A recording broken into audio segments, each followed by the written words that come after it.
Morning दोस्तों, मैं हर्षवर्धन पंडित आपका दोस्त मेरे इस यूट्यूब चैनल और मिशन में आपका स्वागत करता हूँ। क्या है मेरा मिशन? मेरा मिशन है जागो द वेकअप कॉल। इसका क्या मतलब है? जागो जागो, इन दोनों का एक ही मतलब है कि जागिए, उठिए और एक्सरसाइज कीजिए। इस दुनिया का अभी जो माहौल बन रहा है, ये दूसरी लहर तीसरी लहर, इसमें हमें अपने हेल्थ की जिम्मेदारी अपने ऊपर लेके हमें हर लहर के लिए, तूफान के लिए एकदम तैयार रहना है। तो आप समझ गए होंगे कि आपको उठना है, आपके आलस्य का त्याग करना है। तो इस पर मैं आज कुछ और नहीं तो आपको एक कहानी बताने वाला हूँ। देखिए क्या होता है, एक गांव में एक गरीब भिखारी रहता है और वो क्या करता है, अपने लिए कुछ खाना जमा करता है भिक्षा मांग के। तो एक दो दिन से क्या होता है, वो नोटिस करता है कि यार मैं जो खाना ला रहा हूँ, मतलब वो 4 रोटी का खाना खाता है तो वो 4 रोटी लाता है, लेकिन जब एक्चुअल में खाने जाता है तो उसको दिखता है कि यार वो यहाँ पे 3 ही रोटी है। तो 2 दिन से ऑब्जर्व करता है यार कुछ तो गड़बड़ है। फिर एक दिन वो चुपके से वहाँ पे देखता है तो एक बिल्ली आती है। हर रोज़ एक बिल्ली आती है और उसमें की एक रोटी वो खा जाती है। फिर अगले दिन वो क्या करता है, उस बिल्ली को बराबर पकड़ता है और पकड़ने के बाद वो बोलता है कि यार मैं पहले ही भिखारी हूँ और मैं भीख मांग के खा रहा हूँ, और इसमें से तू भी मुझे परेशान कर रही है और एक रोटी तू भी खा रही है। तो फिर ये तुम भिखारी का नहीं खा सकती। तो वो क्या बोलती, नहीं ये मेरे नसीब में यही है, मैं यही खाऊंगी। तो बोलता है यार मेरे साथ ही ऐसा क्यों होता है, मेरे साथ ही ऐसा क्यों होता है, मैं भिखारी हूँ फिर भी मेरी तो इस क्वेश्चन का जवाब वो क्या बोलते हैं कि देखिए, इस क्वेश्चन का जवाब यह है कि ये तुम्हारे नसीब में है। तो अगर इससे अगर आपको छुटकारा पाना है तो हो सकता है इसका जवाब आपको कोई आदमी दे सकता है, और अगर वो कोई है तो वो है गौतम बुद्धा। तो बोलती है तुम बुद्धा के पास जाओ, तुम्हें इसका जवाब मिल जाएगा। फिर वो अगले दिन सुबह उठ के निकल पड़ता है जंगलों के रास्तों से होके, और धीरे धीरे जाके अभी एक दिन पूरा चलने के बाद एक गांव में एक अमीर आदमी रहता है। उसकी जगह वो वहाँ पे रुकना चाहता है, और वो जाता है उस अमीर आदमी से कहता है मैं बड़ी देर से आया हूँ, चल रहा हूँ और मुझे आगे तक जाना है, तो मुझे आज की रात यहाँ पे ठहरना पड़ेगा। तो अमीर आदमी भी था और वो दयालु था, तो वो बोलता है कोई बात नहीं, आइए।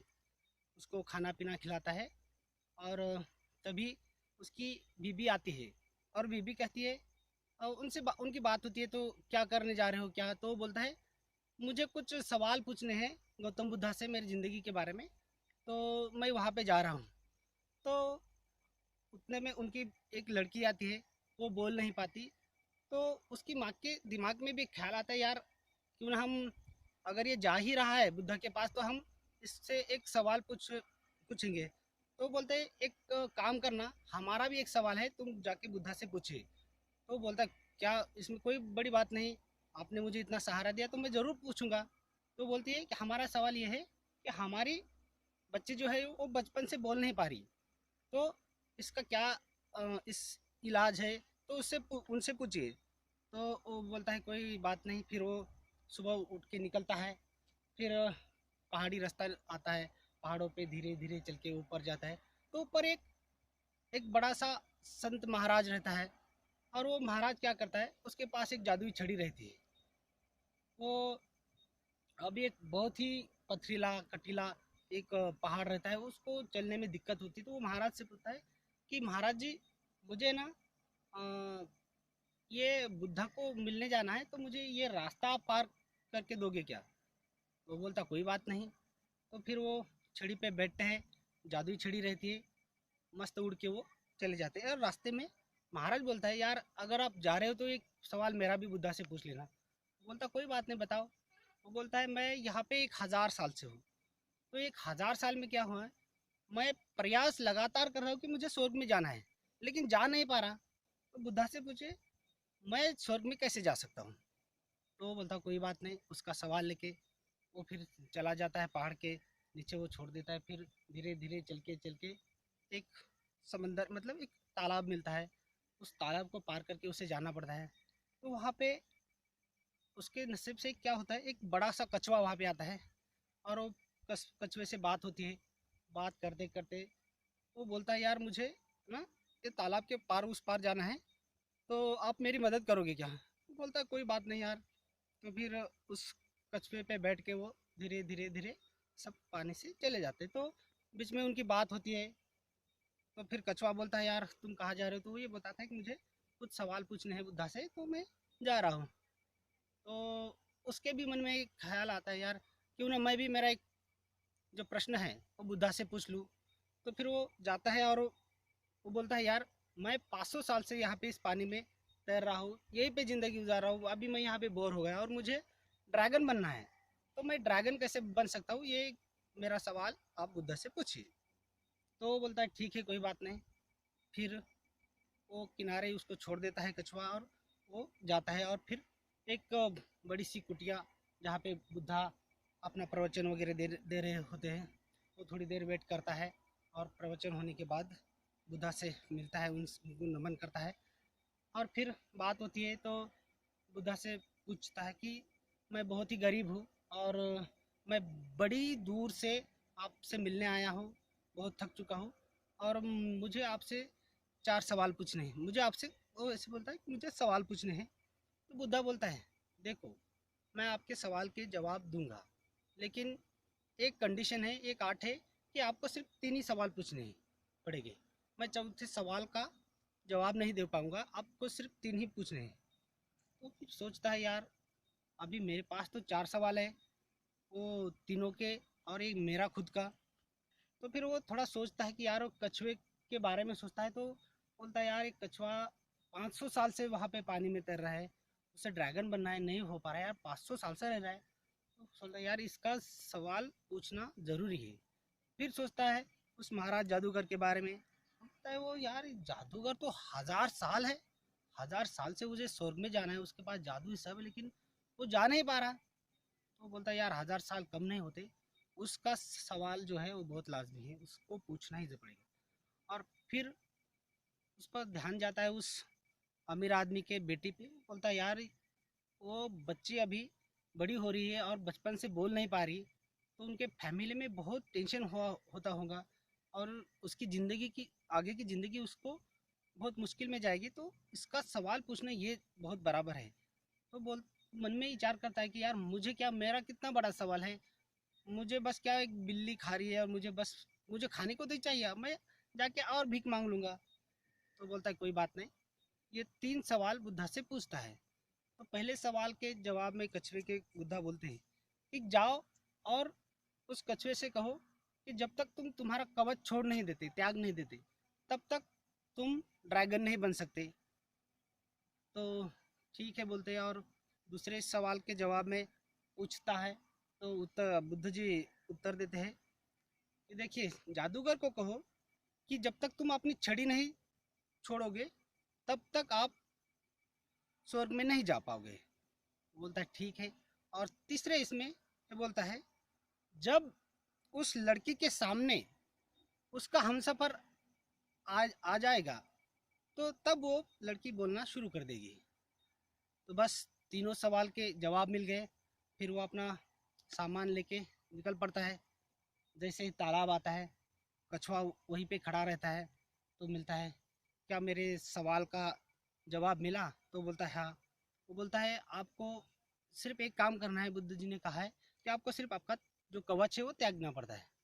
तो वो पहले से ही रेडी होता है किसी भी चीज़ के लिए। तो वो क्या करता है अपना कवच त्याग देता है और एकदम से ड्रैगन बन जाता है। फिर वो उस कवच में इतने सारे मूल्यवान मोती रहते हैं, बहुत सारे। तो फिर कछुआ बोलता है यार इतने सारे जो मोती है ये मैं क्या करूँगा, मैं तो अभी ड्रैगन बन गया, मुझे जो चाहिए था वो मुझे मिल गया है। तो ये ड्रैगन आप, ये मोती आप रख लो। तो फिर वो मोती रखता है और चला जाता है और धीरे धीरे करके उस पहाड़ पे चलता है। उस पहाड़ में क्या होता है, वो महाराज से मिलता है। फिर वो बोलता है महाराज जी मैंने पूछा और उसका जवाब भी मिल गया। तो बोलता है क्या? वो बोलते जब तक आप ये छड़ी नहीं त्यागोगे तब तक आप स्वर्ग में नहीं जाओगे। तो क्या करते हैं महाराज, अपनी जो छड़ी है उसके हाथ में देते हैं, या अब ये तू रख, मैं फिर वो छड़ी जैसे ही हाथ में देते वो स्वर्ग में चला जाता है। तो महाराज उसको शुभ आशीर्वाद दे के बोलता है, थैंक यू यार, आपने मेरी मदद की, अब इस छड़ी का इस्तेमाल मेरे काम का नहीं है, इसको तुम रख लो। वो छड़ी लेके जाता है। फिर वो उस अमीर इंसान के यहाँ पे आता है, और वो इंसान के सामने जब उसकी लड़की आती है, सब आते हैं, तो वो अचानक से लड़की उसे देख के एकदम से बोल पड़ती है। तो उसको मालूम रहता है कि पहले ये पूछते हैं कि यार हमारे सवाल के जवाब क्या हुआ। तो बोलते, बुद्ध जी ने कहा कि जब भी आपके लड़के के सामने उसका हमसफर आएगा तब वो ऑटोमेटिक बोल पड़ेगी। तो ठीक वैसे होता है उस लड़की को, तब तक वो लड़की अंदर से आती है, और ये वो लड़की इसे देख के बोल पड़ती कि माँ, ये वही तो नहीं उस दिन हमारे यहाँ पे रात में रुक के गए। तो वो देखते हैं, आश्चर्यचकित होती, यार ये तो बोल पड़ी। और इसको भी समझ में आता है कि यार बुद्ध जी ने कहा था कि जब उसका जो हमसफर है उसके सामने आएगा तब ये बोल पड़ेगी। तो वो समझ जाता है सब, और घर वाले समझते हैं, और वहाँ पे उनकी शादी हो जाती है। तो उसकी ज़िंदगी अभी खुशहाल बन जाती है। तो अब ये कहानी यहीं पे ख़त्म होती है। अब इस कहानी का हमारे एक्सरसाइज से, हमारे फिटनेस से क्या रिलेशन है? देखिए क्या होता है, जब तक कोई जहाज है वो अपने किनारे पे बहुत सुरक्षित रहता है, लेकिन जब तक वो अपना किनारा त्याग नहीं देता तब तक वो दूसरे किनारे तक नहीं पहुंच सकता। उसको वो किनारा छोड़ना पड़ता है, त्यागना पड़ता है, और फिर जाके लहरों से, तूफान से टकरा के अपनी मंजिल तय करनी पड़ती है, पानी पड़ती है। ठीक उसी तरह हमारे साथ भी होता है। हम हमें मतलब हमारे बेडरूम में हम रहते हैं, सोए रहते हैं, सुबह की 4-5 बजे की अच्छी नींद रहती है, हमें वो वही अच्छा लगता है, हमें उसको त्याग देना पड़ता है।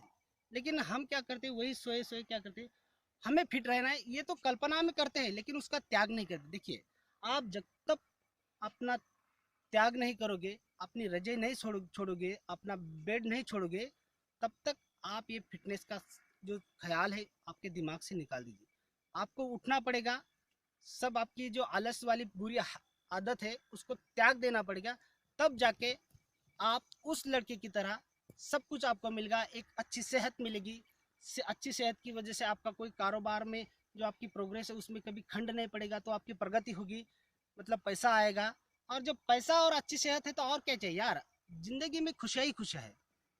तो बस यही कहानी है। तो क्या समझे, हिट रही है, सुपर हिट रही है। जय हिंद।